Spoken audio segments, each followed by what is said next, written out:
దేవుని యొక్క పరిశుద్ధ గ్రంథం నుండి ఈరోజు దేవుని వాక్యం అన్నిటికంటే బలమైనది అనేటువంటి అంశాన్ని మనం తెలుసుకుందాం. దేవుని వాక్యం పట్ల మనకు సరైనటువంటి అవగాహన లేకపోయినట్లయితే, దేవుని గురించి మనకు సరిగ్గా తెలియకపోయినట్లయితే మనం ఈ లోకంలో చాలా మోసంలో పడతామని దేవుని లేఖనాలు మనకు తెలియజేస్తున్నాయి. కనుక దేవుని వాక్యం మనకి ఎంత అవసరమైనదంటే, దేవుడే వాక్యమై ఉన్నాడు, వాక్యమే దేవుడే ఉన్నాడు కనుక మనకి చాలా అవసరమైనది. దయచేసి చూడండి, యోహాను సువార్త 1వ అధ్యాయం 14వ వచనంలో ఏమంటాడంటే, మొదటి వచనంలో చూస్తే ఆది యందు వాక్యం ఉండేను అని అంటాడు. ఆ వాక్యం దేవుని యొద్ద ఉండేను, వాక్యం దేవుడే ఉండేను అంటాడు. 14వ వచనంలోకి వచ్చినప్పటికి ఆ వాక్యము శరీరధారి అయి మన మధ్యకు వచ్చి కృపాసత్య సంపూర్ణుడిగా మన మధ్య నివసించెను అని దేవుడు తన గురించి తాను పరిచయం చేసుకుంటూ చెప్తున్నాడు. అంటే దేవుడే వాక్యమై ఉన్నాడు, ఆయనకు శరీరం అమర్చబడింది, శరీర రీతిగా మన మధ్యకు వచ్చి జీవించాడు అని ఖచ్చితంగా మనకు తెలుస్తుంది. అదే యోహాను సువార్త 17వ అధ్యాయం 17వ వచనంలో ఏమంటాడు, నీవు సత్యమందు ప్రతిష్ఠ చేయుము, నా వాక్యమే సత్యము అని చెప్పి స్వయంగా ప్రభువారు మనకి సెలవిస్తున్నాడు. మన సత్యమందు ప్రతిష్ఠ చేయమని ఆయన అడుగుతున్నాడు. ఆ సత్యంలో మనం ప్రతిష్ఠ కావాలంటే దేవుని వాక్యం అనేటువంటి సత్యము మనలో ఉండాలి అని చెప్తున్నాడు. అంతేకాకుండా ఈ వాక్యం గురించి మరి అదే రోమీలకు రాసిన పత్రిక 10వ అధ్యాయం 8వ వచనంలో అదేం చెప్తుందంటే, ఆ వాక్యం ఏం చెప్తున్నది, ఆ వాక్యం నీ వద్దను నీ నోటను ఉన్నది. అదేంటంటే నీ యొక్క విశ్వాస వాక్యమే నేను రక్షించేది. యేసుక్రీస్తు అని నీ నోటితో ఒప్పుకున్నట్లయితే అప్పుడు నువ్వు రక్షించబడతావని అక్కడ వాక్యం మనకి తెలియజేస్తుంది. కనుక ఇక్కడికి ఏ విధంగా చూసినా కూడా మనకు వాక్యమనే కనిపిస్తున్నది. ఎందుకంటే ఆయన కూడా అపవాదిని ఎదిరించేటప్పుడు ఆయన 40 దినాలు ఉపవాసం ఉండి అరణ్యంలోనికి కొనపోబడిన తరువాత ఆయన అరణ్యంలోని ఆ 40 దినాలు శ్రమ తీరిన తర్వాత అపవాది ఆయన శోధించడానికి వచ్చినప్పుడు వీళ్ళిద్దరూ వాక్యంతోటి ఒకరినొకరు వాదోపవాదాలు చేసుకున్నట్టు మనకు కనిపిస్తున్నాయి.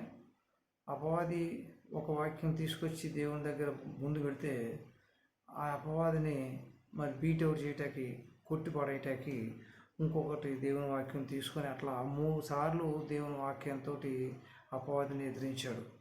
మనం ఎప్పుడైనా కూడా ఈ లోకంలో అపవాదిని ఎదిరించాలనగా దేవుని పట్ల అజ్ఞానముగా మూర్ఖముగా మాట్లాడేటువంటి మూర్ఖుల యొక్క మాటలను నోరు మోయించాలంటే కూడా మనం దేవుని యొక్క వాక్యంలో సరైన అనుభవం ఉంటేనే తప్ప, లేకపోతే మనము ఈ లోకంలో అపవాదని కానీ మరి దేవుని నామాన్ని బలహీనపరిచే అవమానపరిచే అజ్ఞానులను కానీ మనం ఎదిరించాలి. సరైనటువంటి జవాబు చెప్పాలంటే మనకి వాక్యం గురించి బాగా తెలిసి ఉండాలి. అంతేకాకుండా ఈ వాక్యము ఏమై ఉన్నదంటే, 1 పేతురు రాసిన పత్రిక 1వ అధ్యాయం 24వ వచనంలో ఏమంటే, సర్వశరీరులు గడ్డిని పోలి ఉండురు, గడ్డి ఎండిపోవును, దాని పువ్వు రాలిపోవును, అయితే ప్రభు వాక్యము ఎల్లప్పుడూ నిలుచును, నిరంతరము నిలుచును అంటాడు. అదేవిధంగా ఆయన యొక్క వాక్యానుసారముగా జీవించేటువంటి వాడు కూడా నిరంతరము నిలుచునేటువంటి మాటను మనం ఇక్కడ చూస్తూ ఉంటున్నాం. అంతేకాకుండా ఈ వాక్యం గురించి ఏం చెప్తున్నాడంటే, నీ వాక్యమే సత్యమైంది అంటున్నాడు. అదేవిధంగా 119వ దావీదు కీర్తనలో దాదాపు 13 సార్లు ఒకే అధ్యాయంలో నీ వాక్యము నా పాదములకు దీపము, నా త్రోవకు వెలుగైనది అంటున్నాడు.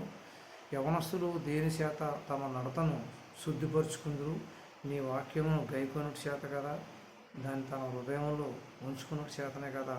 అంటే నీ వాక్యానికి భయపడి నీ యొక్క వాక్యానికి కలిగినటువంటి వారు దాన్ని ధరించుకున్నటువంటి వారు మాత్రమే ఈ లోకంలో నీ దృష్టికి, దేవుని దృష్టికి యోగ్యులుగాను, నీతిమంతులుగాను, నిందారహితులుగా, పరిశుద్ధులుగా పరలోక రాజ్యానికి వారసులుగా మనం జీవించాలంటే ప్రతి విషయంలోనూ దేవుని యొక్క వాక్యానికి సంబంధించి ఉండాలి.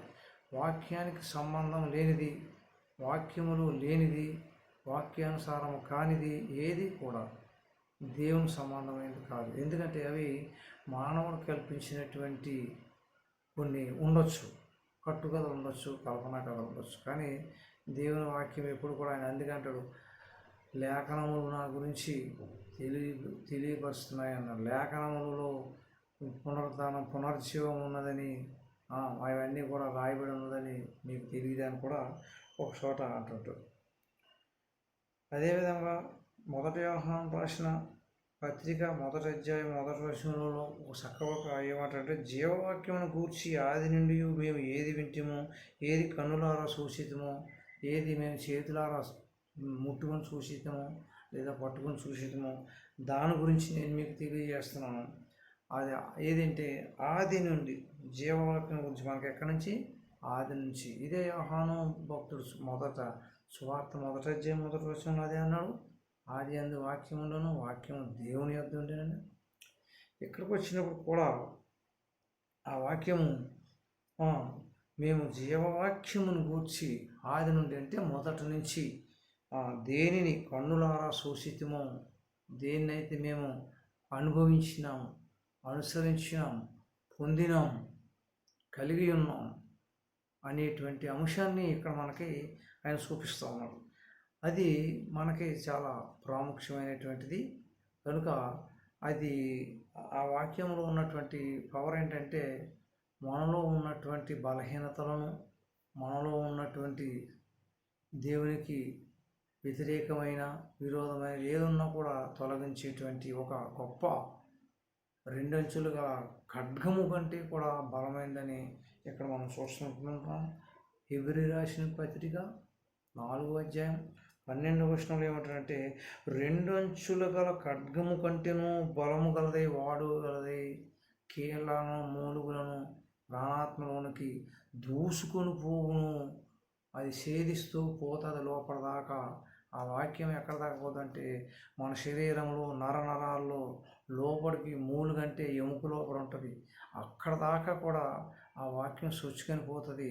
అది 2 అంచు, అది ఎంత పదునైంది, ఎంత అంటే 2 అంచులు కలిగినటువంటి ఖడ్గము కంటే బలమైనది.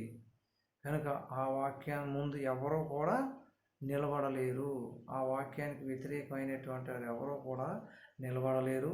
దాని ముందు అన్నీ కూడా పక్కకి జరిగిపోవలసినటువంటి విషయమే. అందుకే ఇక్కడ ఏం చెప్తున్నాడంటే, అది 2 అంచులు గల ఖడ్గము కంటేను బలము గలది, వాడగలది, ప్రాణాత్మ, కీళ్లను, మూలుగులోనికి చొచ్చుకొని పోవును అని ఇక్కడ మనకి చెప్తూ ఉన్నారు. ఇంకా ఆఖరికి వచ్చేటప్పటికి ప్రకటన గ్రంథము 19వ అధ్యాయము 13వ వచనంలో ఏమంటున్నాడంటే, దేవుని వాక్యము అను నామము ఆయనకు పెట్టబడిన. ఇది ఇంతకీ ఇప్పుడు ఎవరికి సంబంధించిందంటే, స్వయంగా మన ప్రభు అయినటువంటి యేసుక్రీస్తు వారికి ఇది సంబంధించినటువంటి మాట. ఇది దేవుని వాక్యము అని చెప్పి ఆయనకు పెట్టబడిందంట. ఆయనకి ఏం పేరు? దేవుని వాక్యము అనబడినటువంటి ఒక నామము ఆయనకు పెట్టబడిందని ఇక్కడ మనం చూస్తాము. కనుక ఆ వాక్యానుసారమైనటువంటి జీవితం మనలో ఎవరికి లేదు, వాక్యానుసారమైనటువంటి ప్రవర్తన ఎవరికి లేదు. అందుకే అంటున్నాడు, మీరు ఏమి వినుచున్నారు? చూడండి, మార్క్స్ వార్త 4వ అధ్యాయం 24వ వచనంలో ఏమంటున్నాడంటే, మీరు ఏమి వినుచున్నారో జాగ్రత్తగా చూసుకోండి.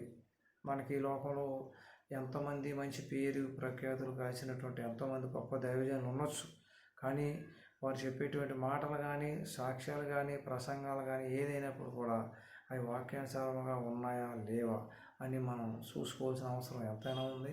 అలా చూసుకోకపోతే మరి మనం మోసంలో పడతాం. కనుక అందుకే ఏమంటాడు, సామెతలు 14-15 వచనంలో ఏమంటాడు, జ్ఞానం లేనివాడు ప్రతి మాటను నమ్మును అంటాడు. జ్ఞానం లేనివాడు ఏం చేస్తాడంటే ప్రతి మాటను నమ్ముతారట. కాబట్టి మనం జ్ఞానం లేని వారం కాదు. మనము క్రీస్తు జ్ఞానం కలిగిన వారము, దేవుని జ్ఞానం కలిగిన వారము, ఆ జ్ఞానము మర్మమై ఉన్నట్టుగా మనకు బోధించబడుతున్నది.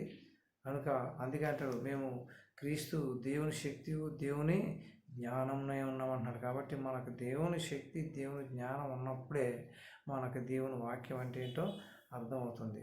దేవుని ఏమి ఉన్నా లేకున్నా కూడా, ఏది నిలిచినా నిలవకపోయినా దేవుని వాక్యం మాత్రమే నిరంతరం నిలుస్తుంది. లోకమును దాని ఆశలు గతించిపోవును, కానీ దేవుని చిత్తం జరిగించేవాడు నిరంతరం. దేవుని చిత్తం అంటే దేవుని వాక్యం ప్రకారంగా జీవించినటువంటి వాడు నిరంతరము నిలుసునని చెప్పి మనకి ఇక్కడ గ్రంథాలు తెలియజేస్తున్నాయి. కనుక ఇది దేవుని వాక్యము జుంటె తేనె దారాల కంటే మధురమైనది, అది నా ప్రాణమునకు నెమ్మది కలగజేస్తున్నది. మరి ఆ వాక్యమే లేకపోతే మనము పరిశుద్ధులుగా చేసుకొనలేము. ఆ వాక్యం యొక్క భయం ఎవరికి ఉంటుందో, దేవుని యొక్క వాక్యం పట్ల ఎవరికైతే ఒక గౌరవం ఉంటుందో, ఒక ప్రేమ ఉంటుందో, ఒక భయం ఉంటుందో, ఒక భక్తి ఉంటుందో, అప్పుడు ఏ మానవుడు కూడా ఆయనకి విరోధముగా కానీ, దేవునికి వ్యతిరేకముగా కానీ, ఆయనకి ఇష్టం లేనటువంటి మార్గంలో కానీ ఎవడో కూడా నడవలేడు. అలా నడుస్తున్నాడు అంటే దేవుని వాక్యము అతనిలో లేనట్టే. దేవుని వాక్యం లేకుండా ఎవరు జీవిస్తారో వారు ఈ లోకంలో ఎంత గొప్పవారైనప్పుడు కూడా దేవుడు ఏమంటున్నాడంటే, ఆ దినమున నేను ప్రభువా నీ నామమును దెయ్యమును ఎల్లగొట్టలేదా, అద్భుతమును చేయలేదా, స్వస్థపరచలేదా, మరి నేను ఎన్ని కార్యక్రమాలు చేశాను అంటే అప్పుడు ఆయన ఏమంటున్నాడంటే, అక్రమం చేయవారులారా మీరు నా యొద్ద నుండి పొండి, మీరెవరో నేను ఎన్నడను ఎరుగను. చేశారు, కానీ ఎలా చేశారు? వాక్యానికి సంబంధం లేకుండా చేశారు. వాక్యముతో కూడినదై ఉండాలి మీరు ఏది చేసినా కూడా. ఎందుకంటే ఆయన ఏది కూడా ఒక అక్షరమైనను, ఒక పొల్లైనను, ఒక సున్నైనా కూడా ఏది కూడా తప్పిపోదని చెప్పి ఆయన అదే అంటున్నాడు. ఆయన లేఖనములను పరిశోధించి, లేఖనములు నన్ను గూర్చి ఏం చెప్తున్నాయి? లేఖనం అంటే వాక్యమే లేఖనం, వాక్యమే మనకు వాగ్దానం. ఇవన్నీ కూడా దేవుడు మనకి అనుగ్రహించినటువంటి గొప్ప కృపని మనం తెలుసుకోవాలి. మరి అది లేకుండా మనం జీవించాలంటే కుదరదు. కనుక దేవుని వాక్యము మనకి చాలా అవసరమైనది, దాని ప్రకారంగా జీవించవలసినటువంటిది ఎంతో ఉన్నది. కనుక దేవుడు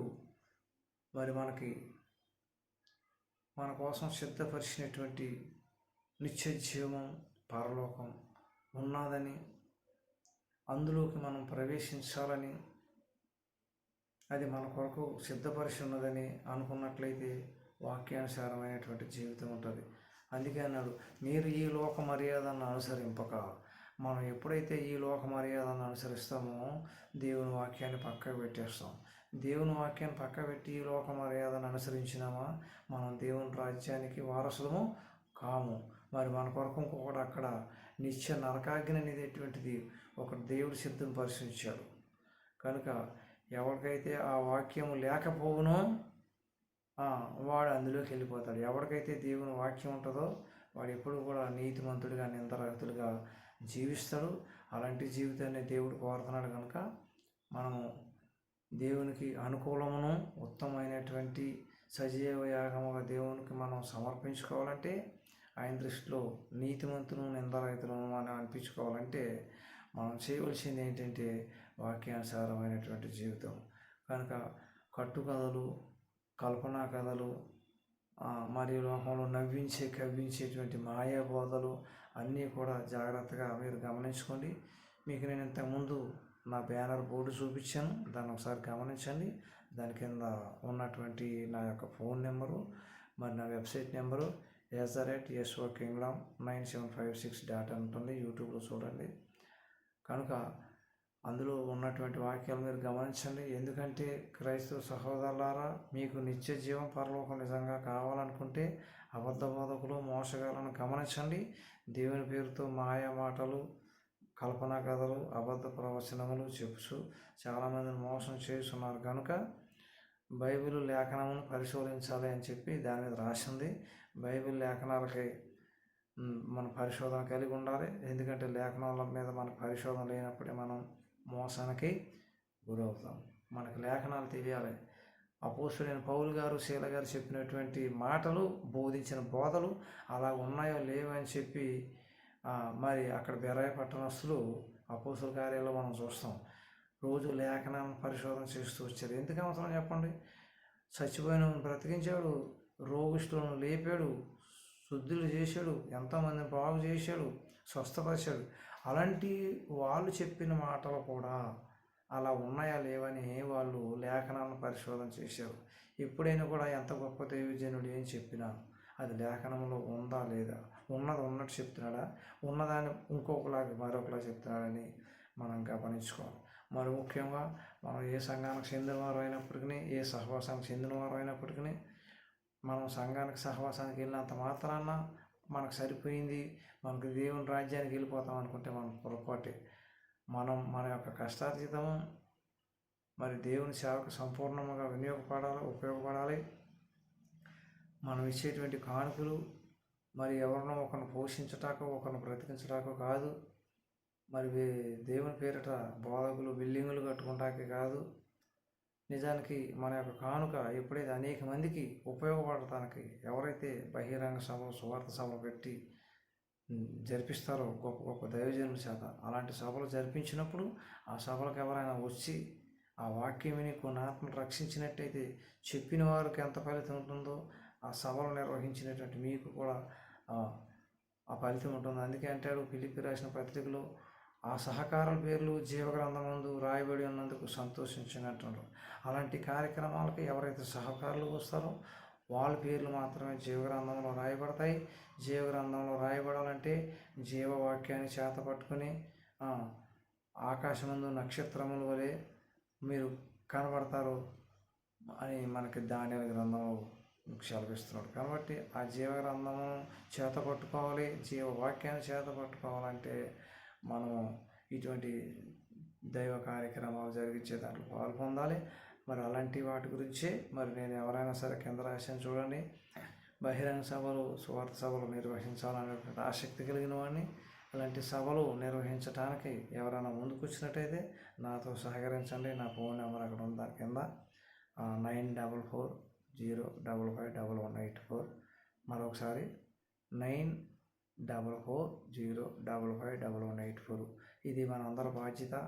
మనం ఏ సంఘానికి వెళ్తే కూడా సంఘానికి వెళ్ళాలి, సంఘానికి ఇచ్చే కానుకలు ఇవ్వాలి, మన బోధకుడు సేవకుడు కూడా బతకాలి. కాబట్టి అంతేకాకుండా అక్కడతో ఆగిపోకుండా అనేకమైనటువంటి బహిరంగ సువార్తలు జరిపించి అనేక మందికి తెలియబడటం కోసం మనం ఈ సభలు నిర్వహించినట్టయితే నిజంగా వాక్యానుసారమైనటువంటి జీవితాన్ని కలిగినటువంటి విశ్వాసం మనకు తెలుస్తుంది.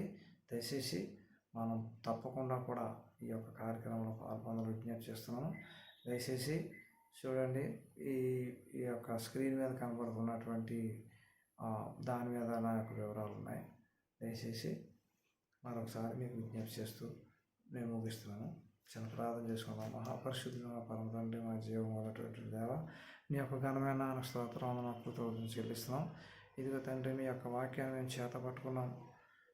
మరి జీవము గల దేవుని చేతిలో పడుట బహుభయంకరం అని మీరు సెలవిచ్చారు కనుక మన ఆయన మీ యొక్క చేతిలో పడ్డ తర్వాత మేము అటు ఇటు తొలగపోకుండా వాక్యానికి వ్యతిరేకంగా కానీ మేము జీవించకుండా వాక్యానుసారమైనటువంటి జీవితం మీరు మాకు దయచేయమని, మీ యొక్క చిత్తానుసారంగా మేము జీవించగలిగే భాగ్యం మీరు మాకు కలిగించుకొని తండ్రి, మీ యొక్క కార్యాలు జరిపించడానికి తండ్రి మీరు సహాయం చేయమని నాయన. మరి ప్రసంగమైనటువంటి వారు, ఈ యొక్క మాటలైనటువంటి వారు అనేక మందితో పూరుకొల్పి మన నాయన నీ కార్యాలు జరిగించడానికి ముందుకు వచ్చినట్టు సహాయం చేయమని మా ప్రభువు రక్షకుడు మీ ప్రియకుమారుడు యేసు నామములో ప్రార్థించి వేడుకుంటున్నాము తండ్రి.